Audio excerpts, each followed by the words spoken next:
Greetings to everyone who's listening or watching, and that's especially you. This is episode 257 of the Brain Software Podcast, emanating from the Hypnotic World Epicenter, Toronto, Canada. Hurrah! I'm Chris Thompson, and today, Mike Mandel and I are joined by our head of coaching, Timothy September, the ever-glanative Timothy September. He's in the peanut gallery right now, but we'll tag team him in shortly. Let's move to the disclaimer. Disclaimer. I'm astounded by the sheer number of ingrates who stormed the Bastille in order to attempt to prevent us from saying Loochie. But here's my questions to all of them. Can you really stop us? Can you stop us at all? Loochie. But what I want to know is, whatever happened to that old tranquility we used to know and love before we permanently left Charbonnel Lounge at St. Michael's College at the University of Toronto for reasons we cannot publicly discuss.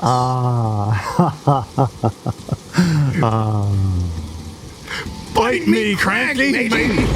I said it wrong, but that's okay. So on that note, please welcome to the center of the Hypnotic Enjoyment Dome, a man who's studying like there's no tomorrow. Correct. A man who's about to have a lower incisor removed. Yeah. And he's the Keith Richards of hypnosis. Ladies and gentlemen, Mike Mandel. Boys and girls. Oh, that was great. My neck this is cracked. It just feels becoming amazing. What a fun way of introducing our podcast. I didn't get to do this properly, so I'm going to do it right now. Okay. Loochie. There we go. Okay, so here we go. In case you're brand new to this podcast, we just have a lot of fun. We always introduce Explaining things. it. Yeah, This is anyway. the power right away. Yeah, there we go. Okay. This is the So power. if you're new, welcome. We do have awesome content coming up. Before we get to the think tank words, let's just mention that today we're going to talk about all kinds of awesomeness. Timothy's going to come in. We're going to talk about Milton Erickson and some of the awesomely weird interventions that he got away with. We're going to talk about the books that you've been reading and some crazy, awesome, and not so awesome, dickish things that happen in the history of hypnosis. We're going to bring it back to real world stuff that'll make it useful for you. And we're going to talk a little bit about the business side of things and actually working with clients, whether you're a hypnotist or coach or anything else. You say hypnotist or kosher? A coach. Kosher coach, I suppose you could be. Okay, could be a kosher coach. That, you know. So let's move into... What about Foundations Live? Foundations Live starts in July. This podcast, let me check my notes. This podcast goes live June 28th, which means that we will be about a couple of weeks from the start of Foundations Live, which is our 8-week cohort that we run. We take, the three of us, Timothy in the background here, we take brand new people and get them to be confident, skilled hypnotists. Yes, we do. 8 weeks, and it's amazing. So MikeMandelHypnosis.com/events, and you'll see the link to it. That's the best way to get more info. And all right. I just put this perfectly ordinary lip stuff on. While you do that, I'll read the 3 think tank words. Yeah, read them out. We'll go through those. As selected by Savo Bukacek's actual think tank. Right, and the purpose of this is just to map across these words into our content and see what happens, just because it's fun. All right. It empowers our I'm aware that you're minds. ready. All right, the first word is, I'll just do all 3 and then we'll talk about it. Aware, machine gun. Never had that one.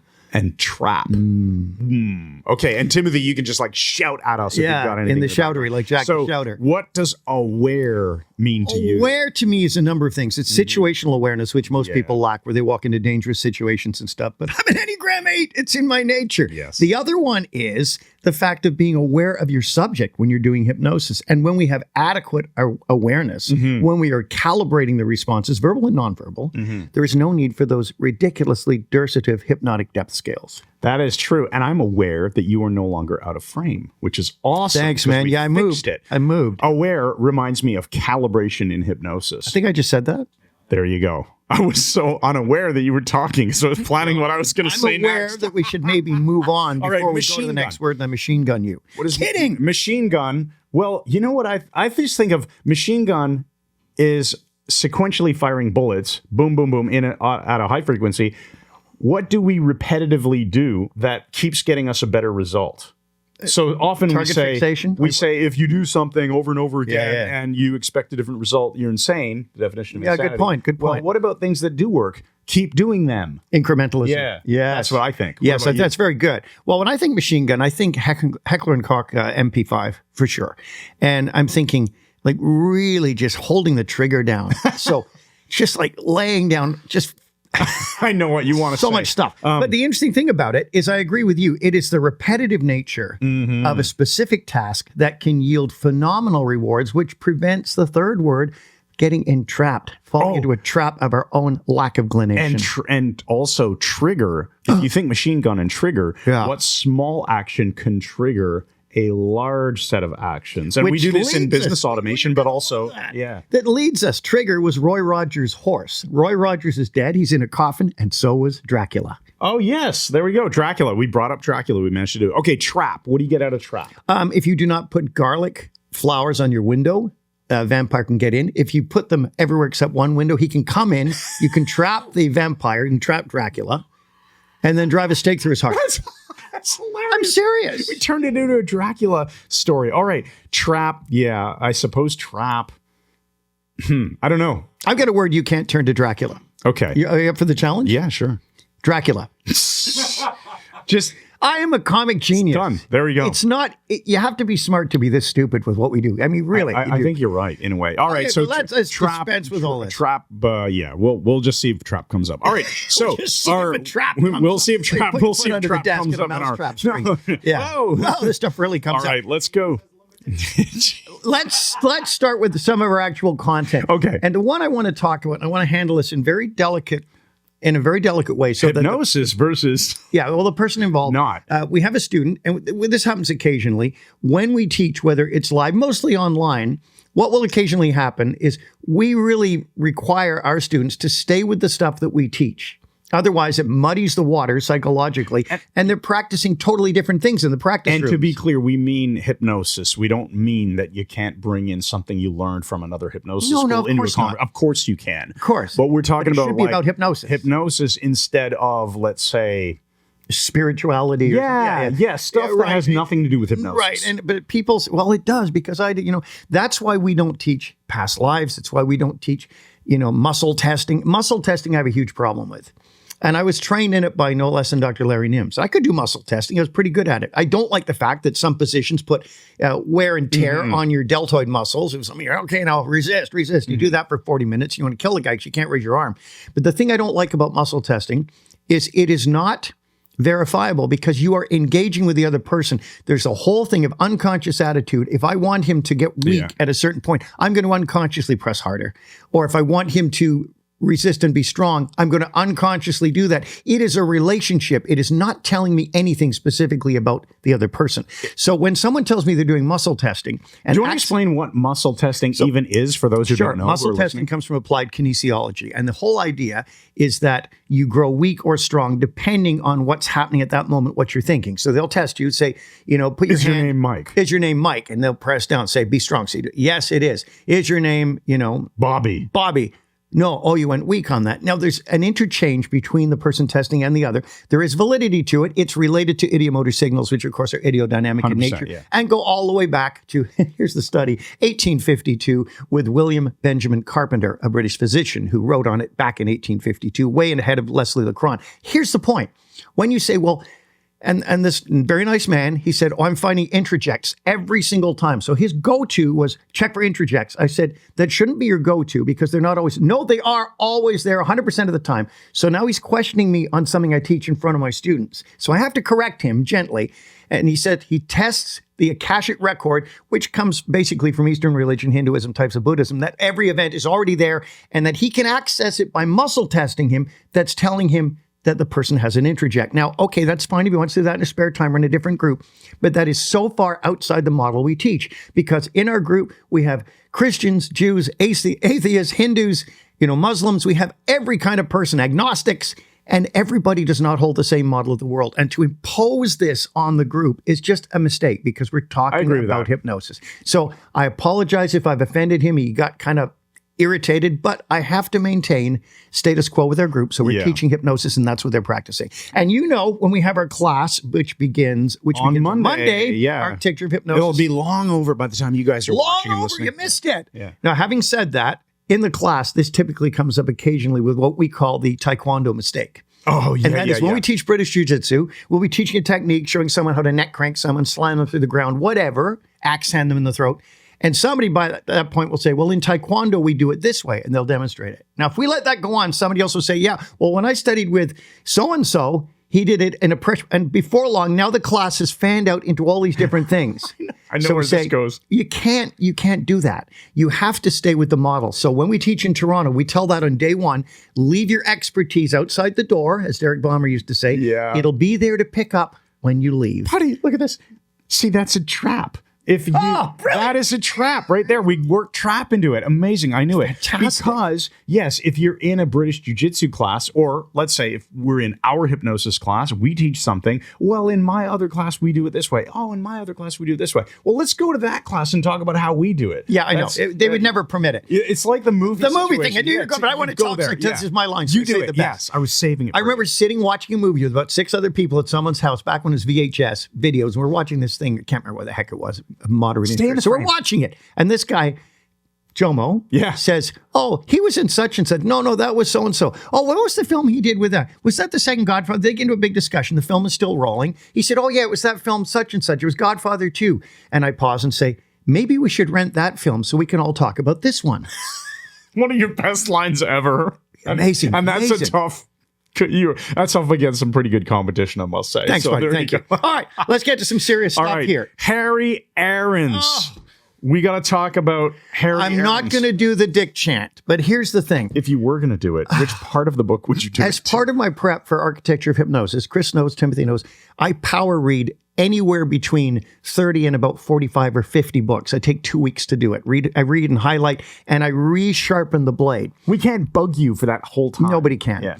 And so except Ryan attempts to. But what happens is this. I come across some of these older books that are still have some useful stuff in them. But I'm amazed at how many modern day hypnotists, I'm not going to say the organization they belong to, I'll just send it to you telepathically. They seem to believe that this stuff is the most amazing, and they're gaga about Ormond McGill and Harry Arons, and I'm looking at their stuff in the light of the developments in hypnosis in the last 60 years since then, and going, guys, move on. Harry Arons says in the beginning of his book, and he's dead, so that's the only reason I'm talking about him. It's safer to talk about the dead than the living, because the dead can't typically sue you. Now, I'm nothing against the man. I'm sure he was a lovely man. And he has some good ideas. Yes, some good ideas. If you wade through and with a fine-tooth comb, you can occasionally find them. But he said, you probably shouldn't smoke when you're doing a hypnotic induction or in a hypnosis session. Duh. My thought is, you shouldn't freaking smoke at all. It'll kill you. But then what makes it weird is this. But the end of the book. This is the best. Same book. I can't believe it's a photograph. I'm so glad you brought the book. I had to. I just can't believe people get away with this crap. Okay. Here, let me take your got notes. Okay. Here. This is Harry. I'll pretend to sing in the meantime. Now remember, No, he just said you shouldn't do hypnosis. Smoking. You shouldn't be smoking. Of course you shouldn't. He's just helped a dentist remove a secondary molar from a woman's mouth using just hypnosis as the anesthesia. And of course, we know now that we can cause platelet aggregation in the tooth socket. A clot will form very quickly. Mm-hmm. So he's displaying her mouth with the empty tooth socket. She's still in trance, clearly, to the camera. He's got a freaking cigarette in his hand on the back of her head, burning. Now, how are we... Ross, you can zoom in on this if Zoom possible. in on the one, this one here. That one. The woman's face, and right at the top of her head, Harry Arons is holding a lit cigarette. It's like, I'm not going to do the dick chant. I'm going to think it, though. We're still thinking it. Okay. Now, I mean, there's all kinds of stuff like that. If you're dealing with a very religious person, you should make a point of praying in King James English, or talking in King James English, and so you're praying. Thou canst go into trance now. The language of 1611. Yeah, that's a useful way. Where does this stuff come? I mean, look at my comments. They're just amazing. He said, if you ever come to a live class, Mike's going to bring this book, and you can look at his comments. Timothy's going to be having fun with this. He says, when you're using Chevreul's pendulum with a subject, he said, explain that your pendulum has been chemically treated and endowed with magnetic properties so that it reacts to sex and that it acts as a sex indicator. Why would you do... Cue cricket sounds. Okay, that is I got to weird. find another. There's just so many of it's these. going to determine if someone is male or female, or like, what's the point of that? Gender reveal party. Okay. He says, Only a small percentage of the hypnotizable in the world are able to reach the somnambulistic stage. Only a small percentage. And I've written BS, and I said, yeah, by you. Yeah. This is back to old school hypnosis where they play a 33 1/3 RPM phonograph record to a room of 100 people, and nobody wants to sit there and listen to a record. They're nobody's calibrating them or anything like that. And they say, oh, it only works on a small percentage. Yeah, using that method, it's like saying, you can only eat a roast beef dinner in 2 hours. Yeah, if you're using a pair of freaking chopsticks. It's so inappropriate. I have to find one more. I'm on a roll here. And then we'll move on to some real... What's this one? Oh, yeah. He says if you got a pendulum. Here's my comment. Dick, what has this got to do with anything? He said you should practice a few minutes a day with your own Chevreul's pendulum, which will increase your concentration power so noticeably that by the time you are ready for inductions on people, you'll be able to proceed without any difficulty. Okay, so the way I learned the power of induction and language patterns and so on and focusing of attention, braid, the way I do it best is to sit and stare at a pendulum myself. That is weird. I understand now why you have. I'm not going to go after Ormond McGill. I know that two hypnotists from a certain organization that I'm sending to you telepathically right now. That's right. Some of you got that. You know who I'm talking about. You cannot say anything against Ormond. Here's my thing. Yes, he's a lovely man. But if you do YouTube videos and watch his oriental method of hypnosis, when he's walking around people with a gong and moving it around their head, and my favorite was when he called somnambulism Samuelism. Samuelism. Okay, now why am I saying all this? Not to take shots at these old school guys, but to say, guys, hypnosis has moved on. It's been decades. We know the science now. We can teach people to get almost anyone into somnambulism. And Ellman was one of the first to figure that out. So let's move along. And every hypnotist whose freaking promo shot has spirals or your hands like this. That's why we did the We Believe video on our YouTube channel like 7 years ago to make fun of that. Everybody looks like a kung fu fighter. Like you get rays coming out of their hands. If you do hypnosis like that or your pictures look like that, you deserve to spend 30 years in the electric chair. You heard me. All right, I'm done. Oh my goodness. Okay, so that's probably good. There's a few more points on here. You had a point here about Googling. Oh, just Google hypnotist picture. Oh, you'll see the hokey hands. That's what it is. All right, cool. Okay, all right, let's do a little switcheroo here then. So Timothy's going to come in and replace me, and you guys are going to talk about Milton Erickson stuff. Here we go. Action. Thanks again. Final point. Now we got September Man here, our main man from Schenectady, New York. Here's the thing. A key point, Timothy, and I must say this. Okay. When I watched Ormond McGill the other day, he says it a couple of times. He said, imagine that your eyes are stuck together. Your eyes are now stuck together. Doesn't he mean eyelids? What's he mean? People across... Guys, we don't have to sound like idiots. Master the English language. As Dabney Ewan said, a dictionary and a thesaurus are our pharmacopoeia. Make use of them. You'll never offend someone by speaking properly. Go ahead. Over to you. No, What's happening in September, man? Yeah, not just properly, precisely. I really think precision of language in hypnosis is the most important thing for anybody. You seem worried. Oh, I'm so worried. Oh, man. I just want to go back to your comment about earlier, how hypnosis has moved on, and I 100% agree with that, because you are the streamliner. I mean, you are so with the newest stuff, the modern stuff, and like me, you throw out the stuff that is unnecessary. Yes, we use a stripped down model. We do not complexify, because the glanation is lost and dersitiveness comes in. That's right. And we don't want it to be dersative. Unlike Milton Erickson in one of these, like the whole idea of we've moved on. This is why I'm bringing this up. No. I was reading the collected works, which, by the way, is way different than the collected papers. So I went to the Milton H. Erickson Foundation. I saw that they had the sale going on for the 12 collected works of Milton H. Erickson. And I thought, oh my gosh. And I kept telling Chris and Mike, like, guys, there's actually more than 4. And I went on and on. And and these guys were like, oh, this guy's on to something. Like, what's his problem? Realizing that actually I'm wrong and the collected works is way different. So having said that, I'm reading through volume 2 of the collected works, not papers. And in there, Milton is talking about one of his interventions of working with this severely obese woman. Oh yeah, this was wild. And he says, I had to ensure that she could trust me Therefore, I told her the absolute truth. And he goes on berating her, saying stuff like, you're the most gross looking person that I've ever seen. I'm not surprised men aren't attracted. Nobody would ever want to be with you. And I understand why. And I'm going, what? It's painful to read. Right. Now, but Milton was a psychiatrist and a medical doctor, so he knew what he was doing. He was, but the precision of language, just the way that he berated her, he never once repeated the same infraction. Which I thought berating people that way too. Never repeat. But what was the end result for the poor woman? Because she did recover from it. So the entire purpose is he wanted to build rapport, and he knew that this woman, if she went to anybody else, probably was told over and over again, you're fine. There's nothing wrong with you. You're beautiful. And she knows that's BS.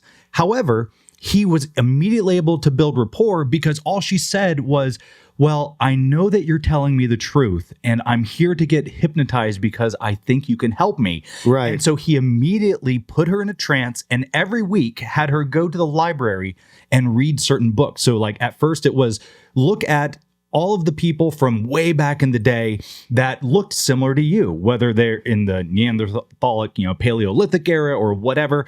And then she came back and she realized, wow, if those people could reproduce and create who we are today, I might have an opportunity. And then it went on to, check out cosmetology and go all the way back through the era and see that there were even obese women in like China and when they were doing all the crazy makeup, and those people as well were able to reproduce.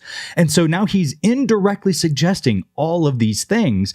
And by the time 6 months had passed by, and she had been to the library almost every week reading all of this new stuff. And at that moment, 6 months later, she had a husband.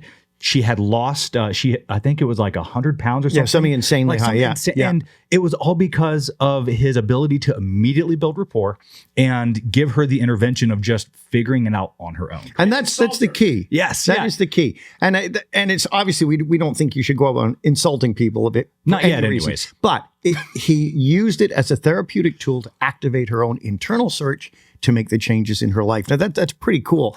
At this point, I'd like to just pause and say, Loochie. Okay, so let's talk about talking in trance and somnambulism, because we have some interesting theories here. I think too many people, because of those ridiculous hypnotic depth scales, whether it was the one Weitzenhofer did or any of these, I just find that they're an attempt to digitize human behavior, which you cannot, because it's on an analog scale. Right. And the scales are all out of order, and people who just stare at these frickin' scales all the time and these levels, we don't do that. We believe in interacting with another human being. Yep. Much the way when Dracula attacks someone, he deals with another human being, but in a less glanative way. The point of it is this. We create trances, and our students create trances, and we don't think, okay, now you're super in a trance, now you're out of it. It's not that. Mm-hmm. It's the way I gave them, I thought of the metaphor on this. One of my brothers-in-law, a number of years ago, they're all sound engineers, or most of them were, said to me, his complaint about some of the sound engineers working on musicals and things like that, because that's what they were doing too. He said they tend to treat sound as frequencies. Oh, you need to take 5K up. It's just frequencies, digital. He said what made him good at it was he didn't think about frequencies. He said he realized that what was happening was there was a shifting, flowing pool of vibrating air in the room. He's adjusting that. He's looking at the whole and making tiny adjustments. That's how we do hypnosis. Yeah. We're not saying, you're at this level, now you're at this level. We put people in trances or help them get into trances. Correct. But the trances are not as stable as they look. They're always shifting. Mm-hmm. You can talk to someone, they can come back to the surface a bit to talk to you and plunge back into it again. Mm-hmm. If you see it like that, as this amorphous shifting, instead of now he's there, now he's at level 16, it's like, whatever. Yeah. No, I 100% agree with that. Well, you have to, because you're on our program. Yeah, I know, right? But really, though, I think that when we're calibrating, this is the one mistake that people make is, okay, well, now they're in trance. I'm seeing the external trance indicators, and that means like, okay. I can just stare at my notebook. Yeah, I'm just going to stare at my notebook. Yeah. And no, because there are moments where as you're talking to them and as you're giving, any type of suggestion, whether direct or indirect, you might say something that they don't agree with, and you'll notice the shift. And if you're looking at your notebook and not calibrating, you have to be able to, get back on track. And I think that's whenever we hear in the MMHA Engage Facebook group, someone's like, oh, well, they came out of hypnosis. What did I do wrong? Well, one, we weren't there. So it's like saying, how long is a piece of string? Yeah. And the second thing is, well, were you staring at your notebook? Were you calibrating properly? Because you should be able to see that stuff. And so when Milton Erickson and Ernest Rossi and all these awesome guys were able to talk to people while they're in somnambulistic trance,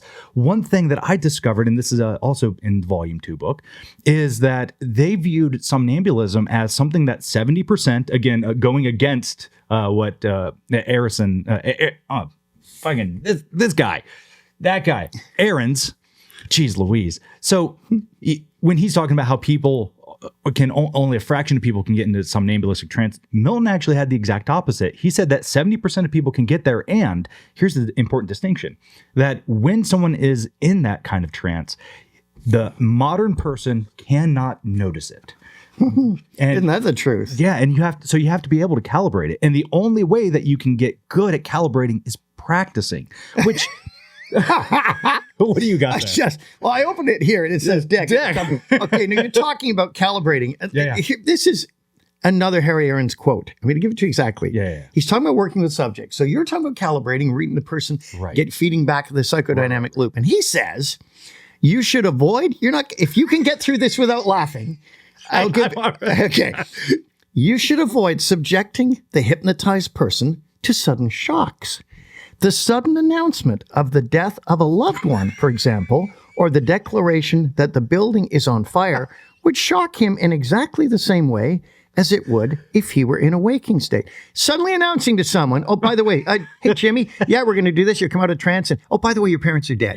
It's like, are you crazy? Okay, I have to. Harry, this is for you. Dick.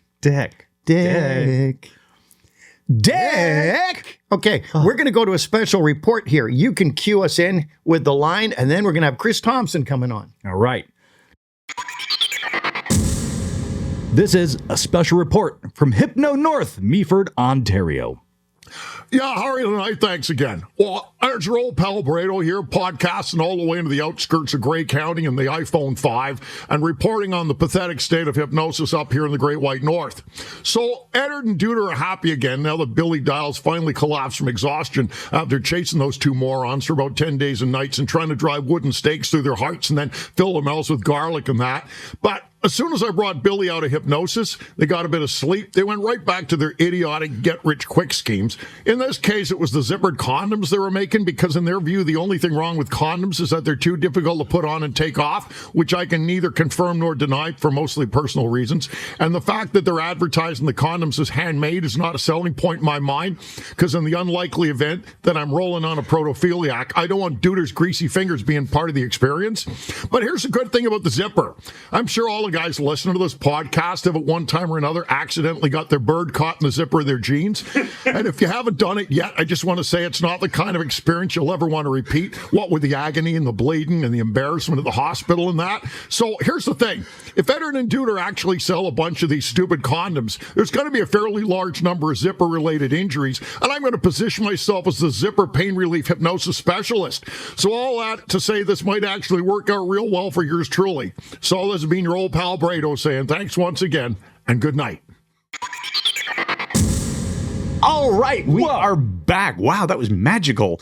I always love the Brado updates. Yeah. So let's talk, Timothy, about a post that you made in our community recently. You were asking what you noticed, what we noticed in our discussions, then you ended up posting about it, is a lot of people who've done hypnosis training and actually have pretty good skills, they've never seen clients. So a lot of these people want to do it for income. Correct. But they haven't. Right. And you made a post basically saying, what's stopping you? Yeah. And what happened? Yeah. So we have two Facebook groups, by the way. If you're a paid member of the Mike Mandel Hypnosis Academy, it's called MMHA Engage. If you're part of our membership and haven't joined, you need to. We have incredible discussions, not just about hypnosis, but also business-related stuff like the post that I put up. Also, if you're not yet part of the Mike Mandel Hypnosis Academy. Free group. That's right. We have a free group. It's called the Brain Software.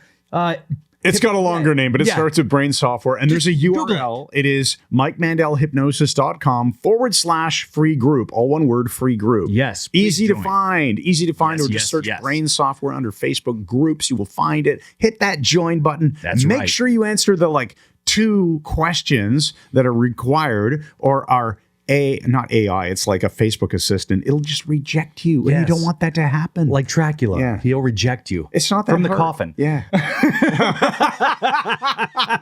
It's Mike in the background laughing. Can you really stop us? Can you really stop really us at stop all? us at Yeah. all. Okay. Yeah. So, what happened? So just for Mike, I'm going to say it. Loochie. There we Now, go. what I did was I put the same post in both of our groups. And this is why it's important that I brought up the whole point of both groups is because You get different responses. yeah, we ended up finding that there were 2 questions. The first was, if you are not working with clients yet, what's stopping you? And the second post is, if you are working with clients, then what is the most difficult thing that you found? Like, what's your biggest struggle? Yeah. And there were really interesting correlations in both groups around these. The first was that people felt like they lacked confidence. Like they didn't have the ability to actually do hypnosis, or the fear and self-doubt, and these are their own words, the fear and self-doubt that the hypnosis subject would not go into a trance or they wouldn't be able to help them. So this is basically like a sticking point where people have knowledge. Yes. Kind of like Mike, you've all in the background there. It's Mike Mandel sitting there. We often talk about the idea that you can't learn how to swim just by reading about swimming or watching YouTube videos about swimming. You got to get in the water. Yeah. Although, I will say that I think my swimming technique is really good. I've never practiced it, but I think it's excellent. So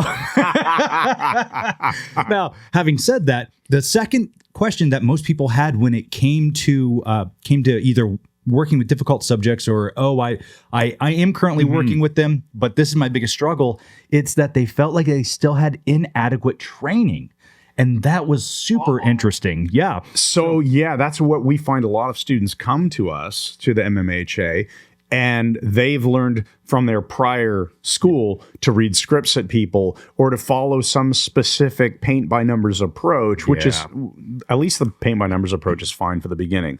But they kind of get stuck with, this method doesn't perfectly fit in this problem. Yes. What do I do now? Yeah, because this goes back to the whole conversation Mike and I had, where people are not digital. They're not on and off. They're analog. Oh, there are some people who are dicks. But no, so if we attempt to take the same tool and apply it to everybody as though it's always going to work, we're going to run into problems, which is why what we teach at the Mike Mandel Hypnosis Academy is the ability to be flexible. If you are a flexible hypnotist like Chris, you're able to touch your toes. Thank you. Oh, yeah. And you're also able to, on the fly, while you're calibrating, you're able to notice whether or not Dracula's coming in and out of the coffin. Oh, there you go.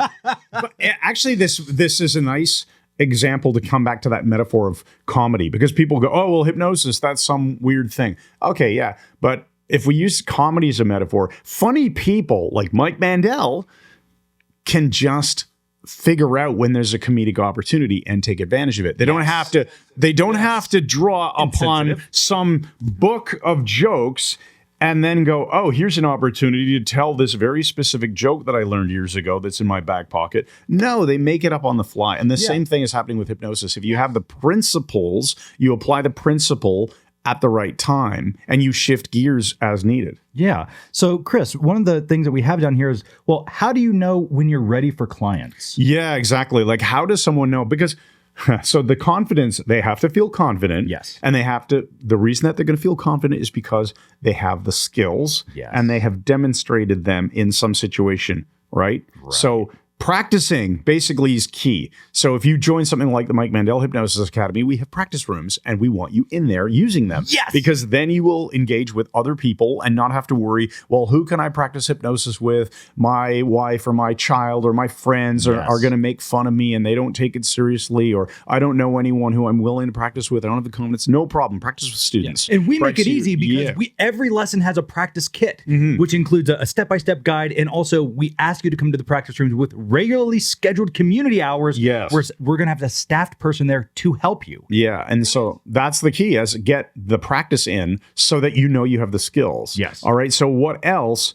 Well, I suppose that's really it. You have to have, honestly, I think that's it. How do you know when you're ready to help clients? When you have experienced having helped someone.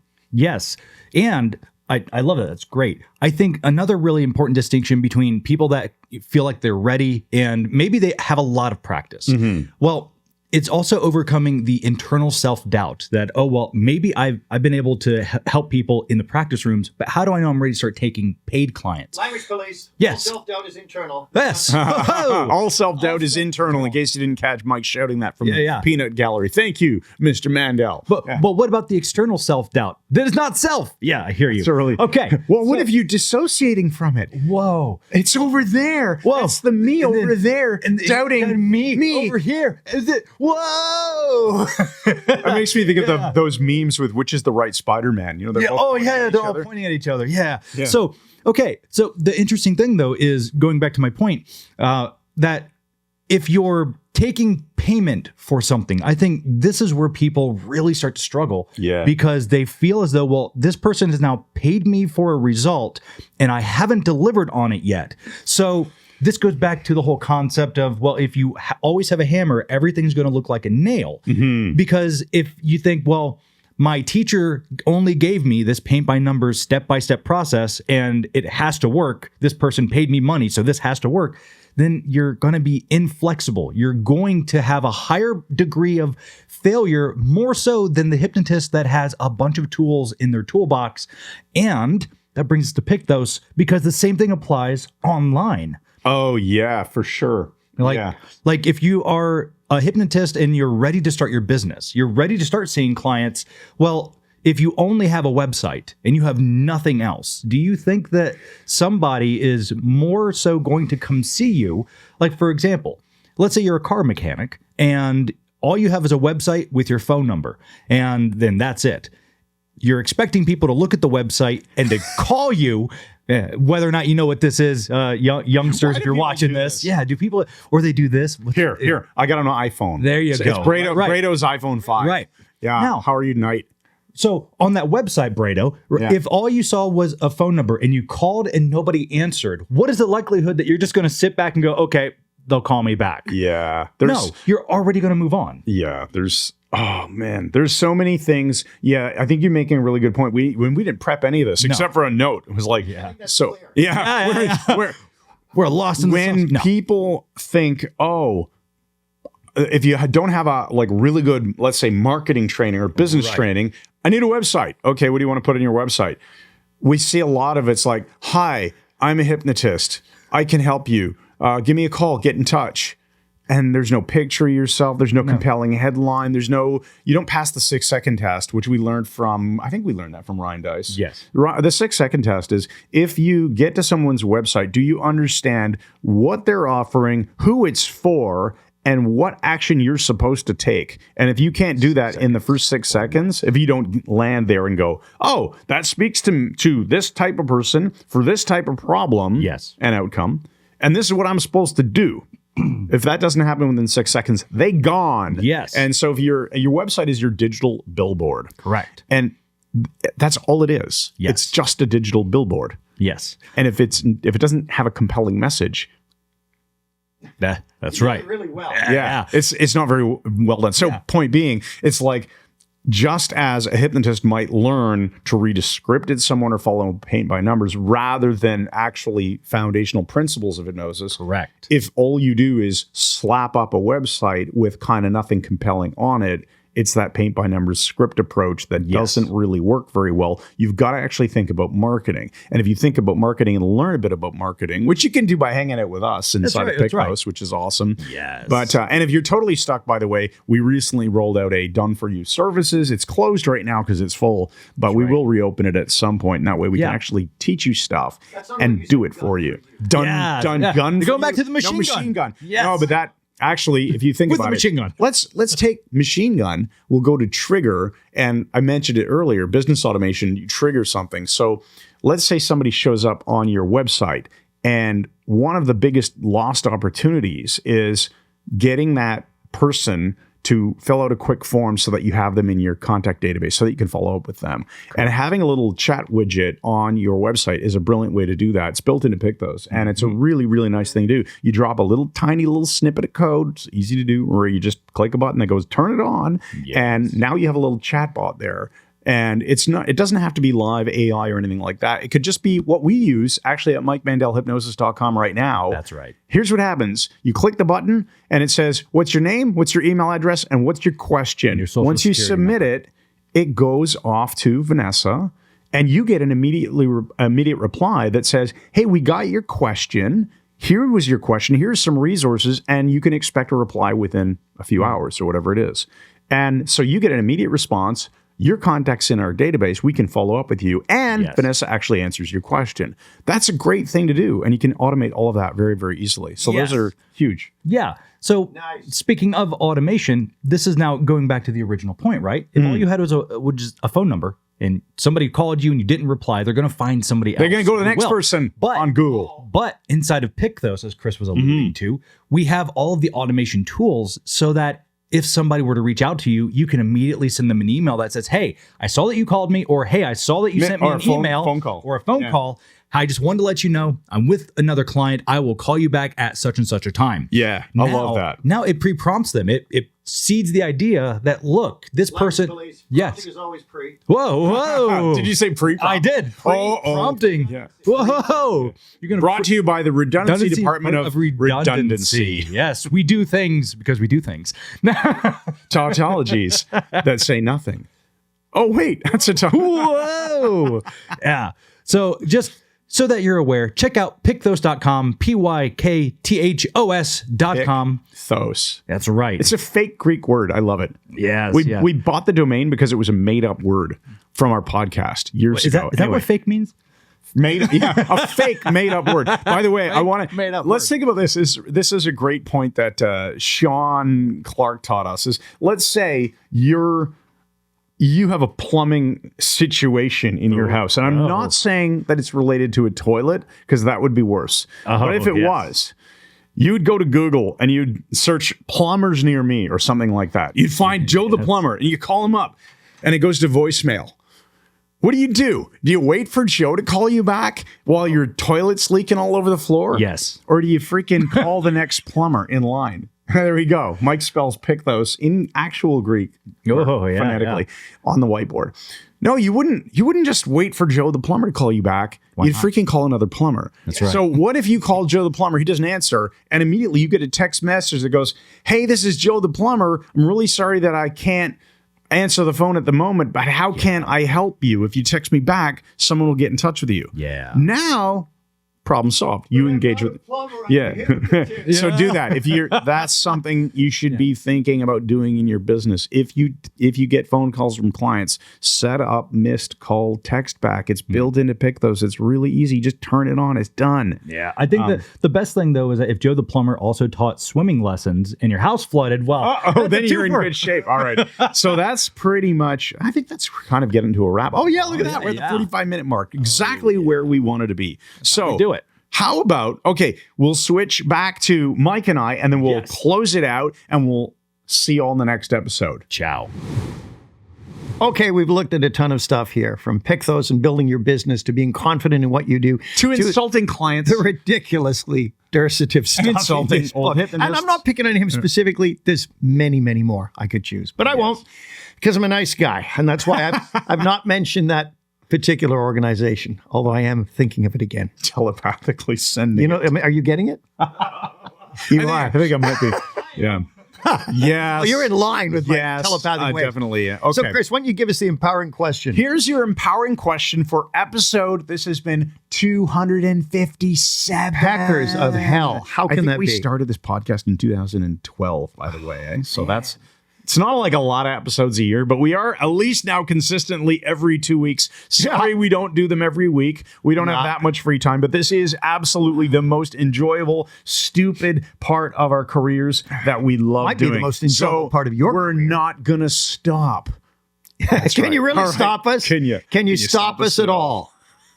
You don't have to listen if you don't enjoy it. All right, empowering question. What creative ideas are still brewing in my unconscious mind, and how amazing will my life be when I bring them to the surface and make them happen?